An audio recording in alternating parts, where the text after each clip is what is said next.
বাবা, আপনি আমার কথাটা বুঝতে পারছেন তো? দেখুন, আমি কিন্তু জোর করে কিচ্ছু করছি না, কিন্তু পরিস্থিতি এমন হয়েছে যে। বুঝতে পেরেছি, কিন্তু বৌমা, কলকাতায় তো বাড়ি ভাড়া অনেক। হ্যাঁ জানি দাদু ভাই, আসলে রোহিত আঙ্কেলের নিজের বাড়ি ছাড়াও কলকাতায় দুটো ফ্ল্যাট আছে। আমাদেরকে ওখানে থাকতে ইনসিস্ট করেছিলেন, মা অবশ্য রাজি হচ্ছে না।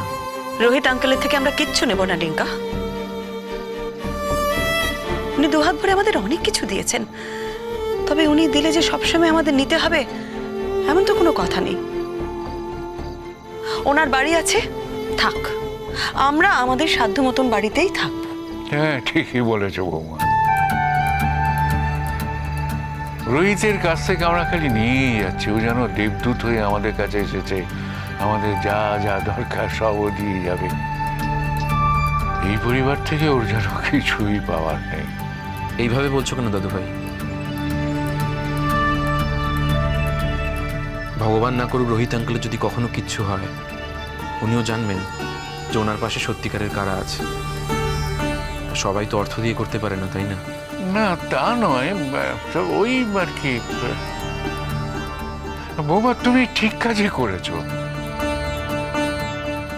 একটা বাড়ি ভাড়াই নেওয়া যাক, দেখা যাক তাতে যদি বুয়ার জীবনটা খানিকটা আবার শান্তি ফিরে আসে।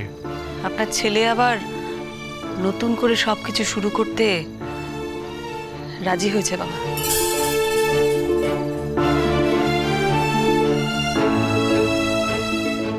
কি করবে মা? মাঝামাঝি তো কিছু আর নেই। হ্যাঁ ঠিকই, আমি ওদের কথাবার্তা শুনেছি, খুশি হয়েছি আমি। জুনের জন্য এটা খুব দরকার ছিল। জুনের জন্যই আমাদের এই বাড়ি থেকে চলে যেতে হবে বাবা, আমরা আর এই বাড়িতে থাকতে পারবো না। বাবা, আমি আপনাকে বোঝাতে পারছি তো? হ্যাঁ মা, তুমি আমাকে ভালোভাবেই বোঝাতে পেরেছো। তাহলে এই বাড়ি তুমি নিলে না? না বাবা, যা আমার নয় তা আমি কি করে নিই বলুন তো? কেন, আমি তোমাকে কিছু দিতে পারি না? আপনি আমাকে অনেক কিছু দিয়েছেন বাবা, অনেক ভালোবাসা দিয়েছেন। প্রত্যেক মুহূর্তে আমি আপনার মধ্যে আমার নিজের বাবাকে খুঁজে পাই। আর কি চাই বলুন তো? এই বাড়ি তো আমার প্রথম দিন থেকেই চাই না বাবা। তাছাড়া এই বাড়ি আপনার উত্তর পুরুষদের, সে বাড়ি আমি নিই কি করে? আমি এই বাড়িটা লিখিত পরিতভাবে আবার আপনাকে ফিরিয়ে দেবো। আমার এই বাড়ি চাই না বাবা। দেখো বৌমা, আমি আর এই বিষয় আশার মধ্যে থাকতে চাই না। তুমি যদি দানপত্র করেই দিতে চাও দিও, বুয়ার নামে দিও, বাড়িটা বুয়ারই থাক। আপনি যা ভালো মনে করবেন তাই করবেন বাবা, আপনি যা বলবেন আমি সেই মতন করে দেবো। ডিকা, সামনে কিন্তু আমাদের অনেক কাজ। এই বাড়ির দানপত্র তৈরি করতে হবে, ওইসব কাগজপত্র কি করে না করে আমি তো কিছুই বুঝি না। তুই উপলদার সাথে কথা বল, আর ভাড়া বাড়িও দেখতে শুরু করে দে। আর আমরা যে একটা ভাড়া বাড়িতে চলে যাচ্ছি সেটা আমার মনে হয় তোর একটু কিয়াকেও জানিয়ে রাখা উচিত।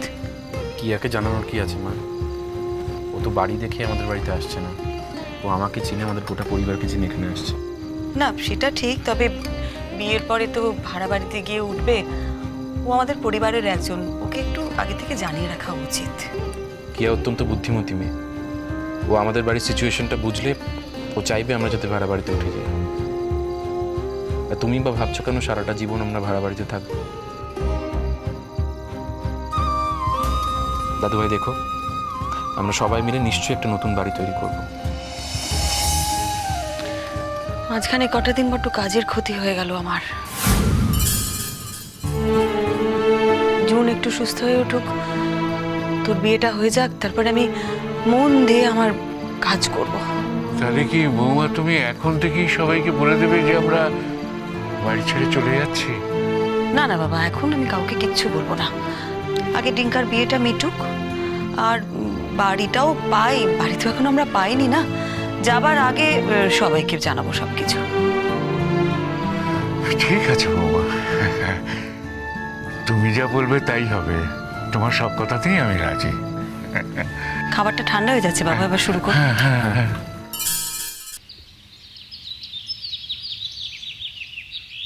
গুড মর্নিং, কেমন আছো? Good morning. আজকে ইনফ্যাক্ট আমি অনেকটা ভালো আছি। সেটা তোমার মুখ দেখেই বুঝতে পারছি।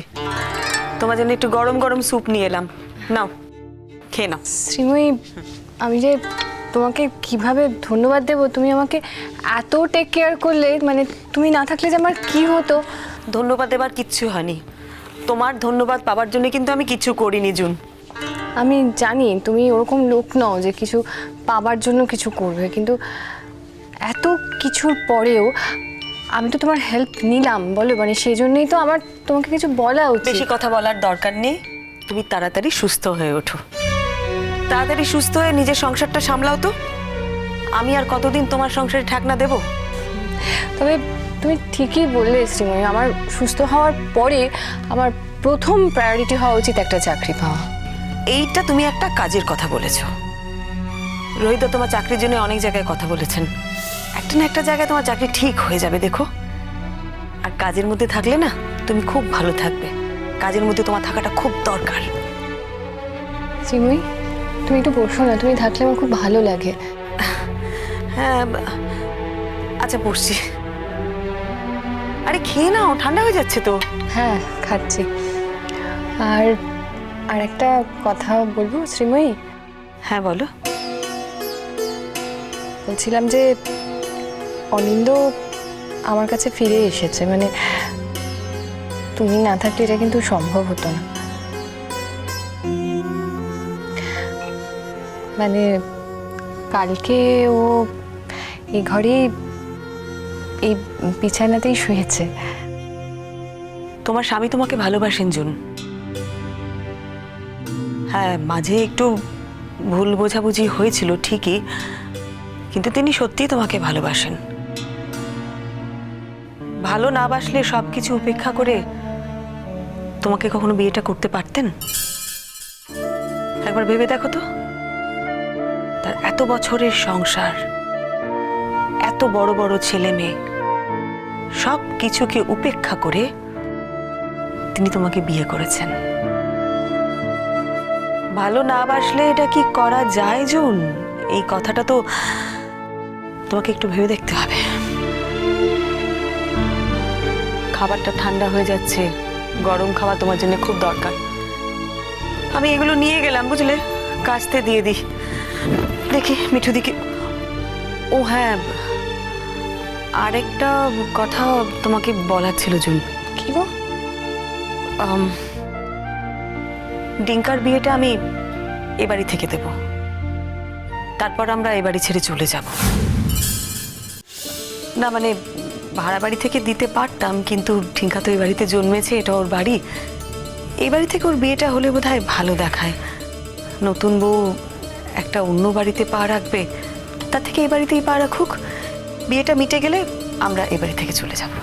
দেখো শ্রীময়ী, তুমি বলছো যে বাড়ি থেকে চলে যাবে, কিন্তু হাজার হলেও বাড়িটা তো তোমার, আমার তো বাড়ি না। তুমি যে যেতে চাইছো আমাকে দয়া করছো, 100 বার তোমার রাইট আছে এই বাড়িতে থাকার। দেখো শ্রীময়ী, পারলে আমিই চলে যেতাম, আমার তো এই বাড়িতে থাকার কোনো রাইটই নেই, কোনো অধিকারই নেই। তোমার সব অধিকার আমি ফিরিয়ে দেবো জুন। শ্রীময়ী, তুমি এই বাড়ি থেকে যদি চলেও যাও, আমার তো সর্বক্ষণ মনে হবে যে এই গোটা বাড়িটা তোমার, আমি সেখানে আছি। এই বাড়িটা তো আমার নয়, তুমি খুব ভালো করে জানো এই বাড়িটা আমার শ্বশুর মশাইয়ের। তখন এমন একটা পরিস্থিতি হয়েছিল, উনি এই বাড়িটা আমার নামে লিখে দিয়েছিলেন। ওনার মনে হয়েছিল তা না হলে আমি বাড়ি ছেড়ে চলে যাব, কিন্তু তা বলে তো এই বাড়িটা আমার হয়ে গেল না জুন। আর সব থেকে বড় কথা হলো, আমি কখনো এই বাড়িটাকে আমার বাড়ি বলে মনেই করিনি। যেটা আমার নয় সেটা আমি আমার কিভাবে ভাববো বলো তো?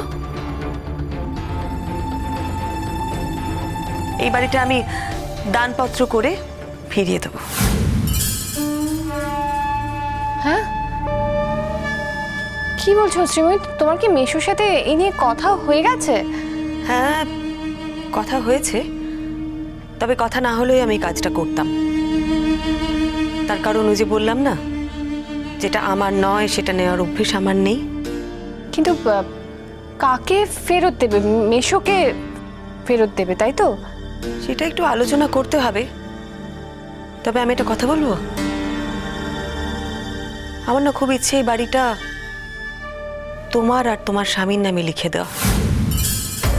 মানে তোমাদের স্বামী স্ত্রীর নামে বাড়িটা হলে আমার খুব ভালো লাগবে। আর আমার মনে হয় তাতে তুমিও একটু সিকিউর ফিল করবে।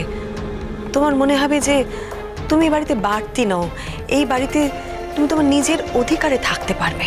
না না না না না, প্লিজ শ্রীময়ী, প্লিজ আমাকে তুমি এইসবের মধ্যে জড়িও না। আর তাছাড়া মেশো আমাকে একদম পছন্দ করে না। আমাকে কেন? আমাকে না, প্লিজ প্লিজ আমাকে তুমি এটার মধ্যে জড়িও না। হ্যাঁ, বাবা যখন বাড়িটা একবার আমাকে দিয়ে দিয়েছেন, তখন এই বাড়িটা আমি কার নামে লিখে দেব সেটা বলার অধিকার কিন্তু বাবার নেই। সেই সিদ্ধান্ত কিন্তু শুধুমাত্র আমার।